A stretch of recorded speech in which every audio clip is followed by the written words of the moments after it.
Você crê como eu que o apóstolo Paulo foi escolhido para ser o 12º apóstolo? Porque tem que ser 12, né? Nós sabemos que lá em Apocalipse 21 são 12 portões no reino de Deus. E só ficaram 11 apóstolos, porque Judas suicidou. Ele nunca acreditou, né?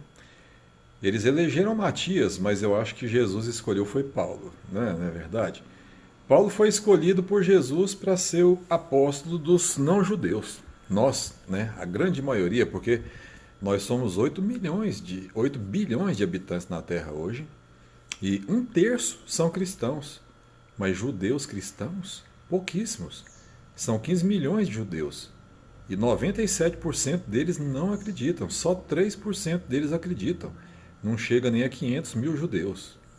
E Paulo foi escolhido para ser discípulo nosso dos não-judeus, que dá 2,4 bilhões de pessoas que creem em Jesus. Paulo foi arrebatado ao terceiro céu. Você já leram 2 Coríntios 12? Ele foi arrebatado ao terceiro céu e quem pregou para ele, quem ensinou ele foi Jesus. Paulo não voltou para aprender dos outros discípulos. Ele diz que só 14 anos depois ele voltou a Jerusalém. E ele voltou porque Deus mandou ele voltar para fazer uma missão que ele tinha que fazer lá, que eu não vou entrar em detalhes agora. Paulo diz isso em Gálatas 2, né? Então o apóstolo Paulo, ele é o apóstolo escolhido por Jesus, e Jesus até renomeou ele, porque era Saulo, né? E lá em Atos 9, Jesus aparece para ele, ele fica cego 3 dias, Jesus manda ele ir para receber oração, para voltar a enxergar. E Paulo sai pelo mundo, ele fica 30 anos pregando. Ele começou a pregar com 30 anos e a vida dele foi até os 60 anos, quando ele morreu degolado por amor a Jesus, né, como a Bíblia dizia que ia acontecer lá em Roma. E onde ele escreveu aos romanos, que é exatamente para nós. Nós brasileiros, por exemplo, somos descendentes desse povo dos romanos, né?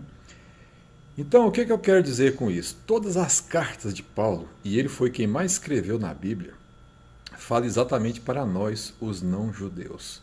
Nós temos que entender muito bem o que é a graça que Paulo pregou. O que Paulo sempre ensinou? Que a salvação nunca é comprada com boas obras, nunca é comprada por guardar a lei, ela vem de graça para nós. Então não precisamos de guardar a lei, não podemos pecar à vontade, porque estamos salvos pela graça? Ele explica isso em Romanos 6, em Gálatas 5, claro que não. Ele diz que quem segue o Espírito Santo, porque o Espírito Santo escreveu a lei no nosso coração, tem vida. Quem segue a carne é morte, né? Vamos ler Paulo.